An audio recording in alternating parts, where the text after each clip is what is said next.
Hi, so today I want to share with you my 8 tenets for sharing joint custody with a jerk. Now, I can't take credit for that great title because there was a book written, I don't know, a decade ago by Julie Ross and Judy Cameron called Joint Custody with a Jerk. And of course, I love that title so much. And it has some really great ideas and methods in there, nothing about what I'm talking about here, but I'm still going to link the book below, so in case you want to read it, it is a very valuable book to read. But today, we're talking about my rules for engagement when you're sharing custody with a narcissist. But first, will you do me a favor and subscribe to my channel? That's how these videos are going to get in front of more of the people who really need to hear this information. I'm Victoria McCooey. I'm a narcissist divorce coach, a motivational speaker, and the creator of the Reclaim Your Power system. I help people every day who are right where you are, stuck in a toxic marriage to a narcissistic spouse, or already engaged in a contentious divorce from one.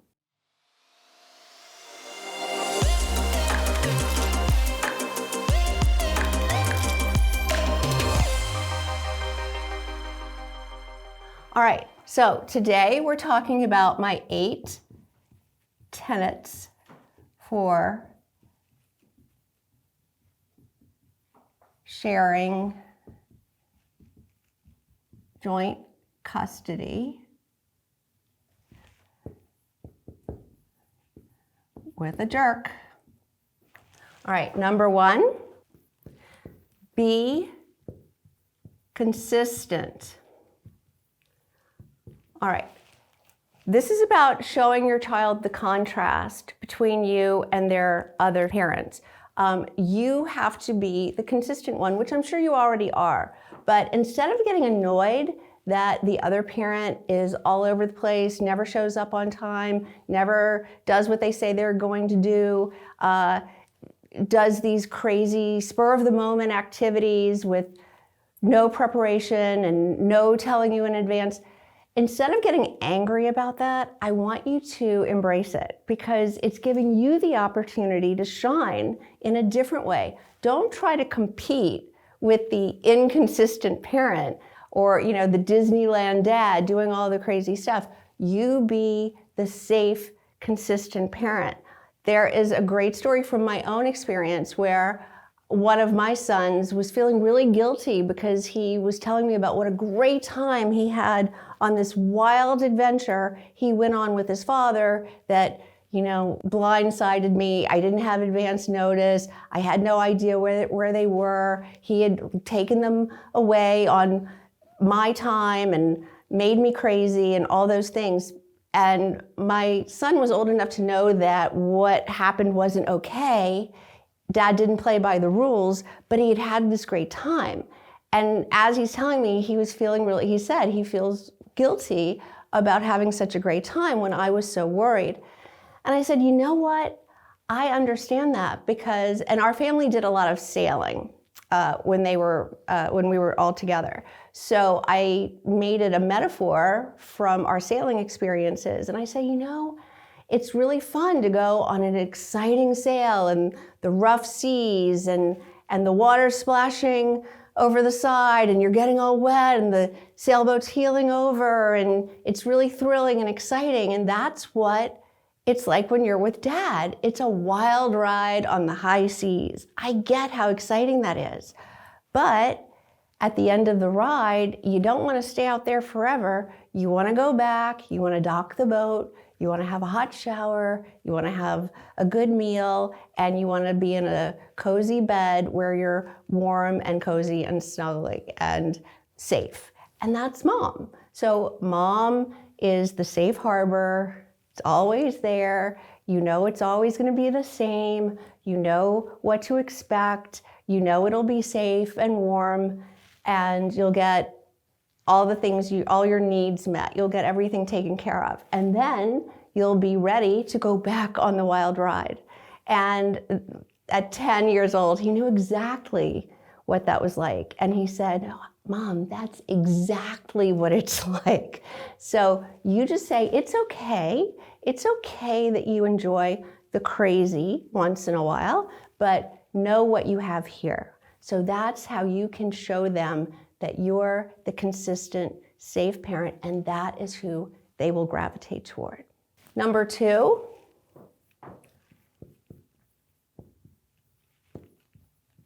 have conviction.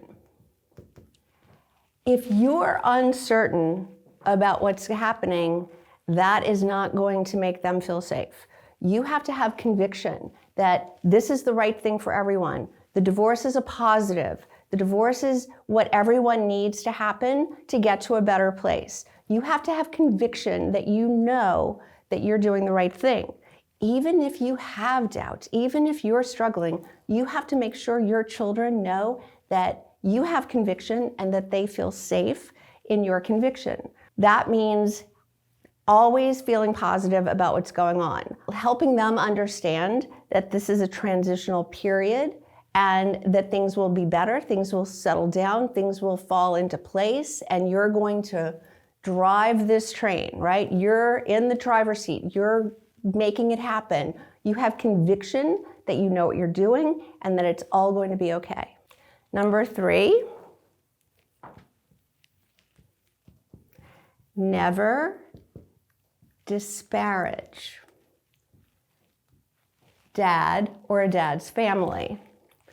Now, you'll be 100% right if you tell me that that's what they're probably going to do to you. Yes, that is necessarily going to happen, but you're not going to lower yourself to that. You are not going to disparage their father or their father's family, because guess what? That's their family.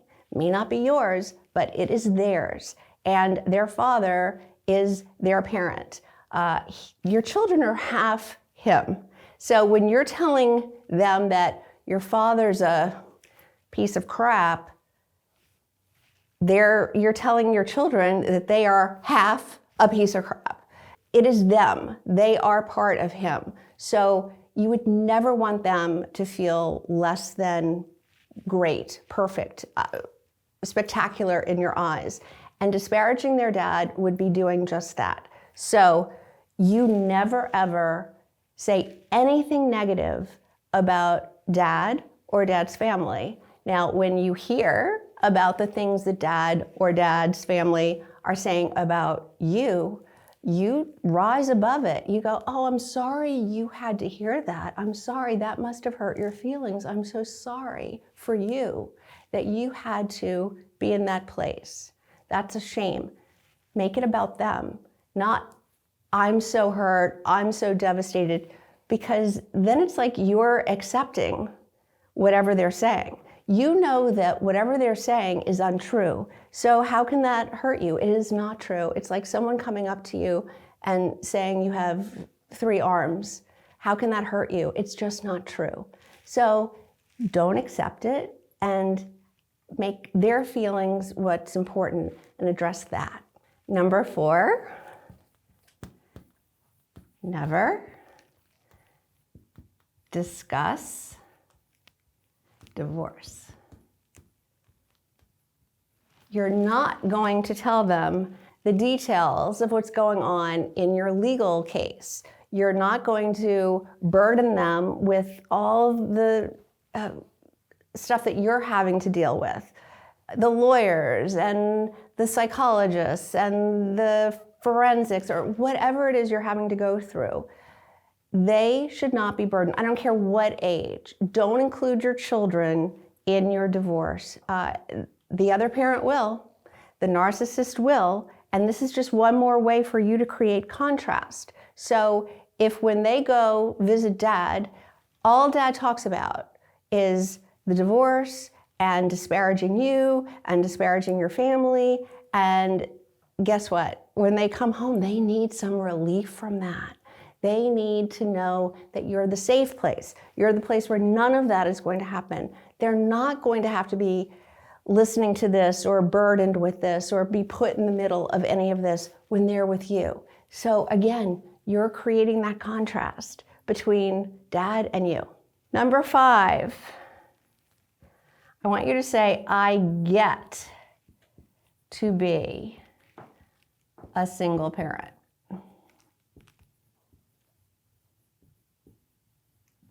All right, not I have to be, oh, woe is me, poor me, poor me. I have to do everything myself. I get no support in the house. It's all on me. Flip that script right now, because you get to make the decisions in your household. This is exactly why, one of the reasons you left, I'm assuming, is that there was too much control. Well, now you have all the control in your own household. That's the goal. So don't fret about having to be the mom and the dad when you're in your home. You get to do that. You get to make those decisions. So realize, like, accept that and reclaim your power around that. Step into that power. Know that you get to decide. You get to make all the decisions. Do you have control over what goes on at dad's house? Absolutely not. But you have 100% control over what goes on in yours. Number 6, maximize your time alone. All right, so the dirty little secret is, yeah, it's sad. You're not with your children 24/7, 365 days a year. That is correct. You are going to have to share these children or this child with another parent, and you're not going to be physically with them all the time.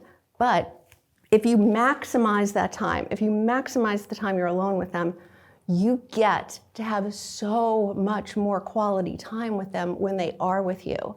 So use this time. Don't sulk. Don't be depressed. Don't spend all of your alone time feeling sorry for yourself and wishing you were with them. Know that this is a gift. You have these hours or days that you can prepare yourself, the house, the refrigerator, all the things that need to happen. Do as much as you can when they're not with you that doesn't have to be done with them, so that you can spend the time better with them, better time with them. If it means meal prepping, grocery shopping, household chores, being alone, nurturing yourself, doing the self-care that you need, maximize the self-care during that time. Have adventures, go on dates, meet up with friends, whatever you can do to fill your well when they're not with you, so that you have something in your well to give when they are. How many of us are always complaining about how overwhelmed we are as parents? Even couples who are married, who are together raising children, they're overwhelmed, right? So you get this time off. You get to have this time that you can catch up. So use it, maximize that time.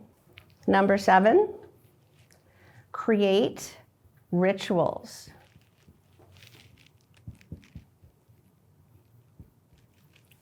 You have a new family. You have a new single parent family. You get to design this however you want. So be creative. Design the exact family situation that you want in your home. And that can mean creating new rituals. Children love rituals.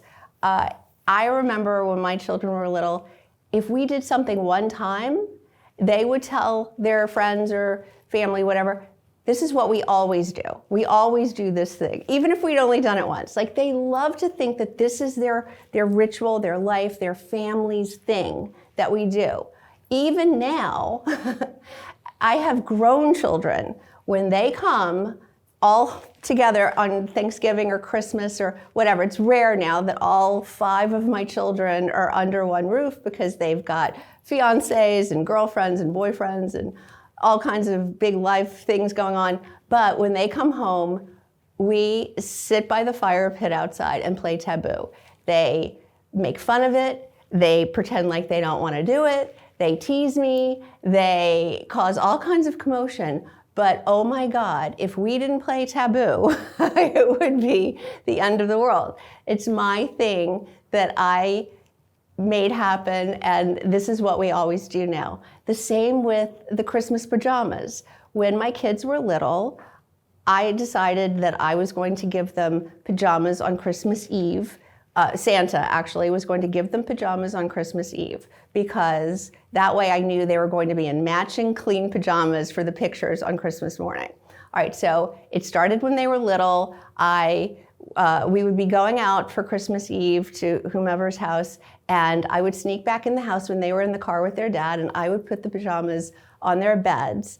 And then when we came home for the evening, they would find the pajamas, and I had written a note saying, I'll be back later with more, but I just wanted to make sure you got these before you go to bed. Love, Santa. So now my kids are grown, and I still do it. And when my stepchildren came into the picture, I did it for them. Of course, they knew who was doing it, but we always did it, and I always snuck in and put them on all their beds. And then one Christmas, a couple of them were like, Mom, how many pajamas can we have? Like, every year, it's the only time we ever wear these. We have so many pajamas, like, stop already. We don't need any more pajamas. And I'm like, okay. So I thought it had run its course, right? So the next Christmas, I didn't get the pajamas. I was schooled. I had been told it was a waste and that nobody wanted them. So I didn't do it. And that night, we came home from our typical Christmas Eve party that we go to, and they went to change, and there were no pajamas. You would have thought it was the end of the world. They were in disbelief. All five were like, where are the pajamas? Where are the pajamas? I'm like, well, you told me you didn't want them anymore. And they're like, what are you talking about? We always have pajamas. So starting the next year, we continued, and my oldest child is 32 and is still looking for the Christmas pajamas. So start rituals. It is so enriching. It's what makes your family a family. And it doesn't have to be just at Christmas. It can be every Friday night we have tacos, or whatever night they're always with you. It's on this night we have popcorn and watch a movie. It can be anything at all. But create those rituals. It's really going to be the glue that holds your family, your single parent family together. And finally, number 8, be in the moment. I know this is hard while you're going through a divorce. You're scattered, you're overwhelmed, you're fragmented. When you're with your kids, well, all the time, live in this moment. Schedule time where you need to do other things, but what's the point of having all of these things scheduled to happen if you're already there mentally? Like, be where you are, be with them, be in the moment, be sitting there helping them with the homework, and don't be thinking about the divorce. Or when you're cooking dinner and they're sitting there with you, be there. Don't be thinking about the call you have to make to your lawyer. It's hard, I know, but if you catch yourself doing it and you're aware, then you can reel yourself back in and realize that you get time off, you get that alone time where you can do all of this, but your time with them is limited now, and you want to maximize that. So be in the moment. I hope these 8 tenets will help you be rules to live by when you're trying to transition into being head of your household in a single parent family. I know they helped me. And if there are any other things that you are struggling with that you would like some help with, you can book a call with me. I'll put a link below where you can get right on my calendar. I hope you found this video helpful. If you liked it, will you please give it a thumbs up, and don't forget to subscribe. Thanks so much for watching. I've linked a couple of other videos here that I think you might also like, so I hope I see you in the next video.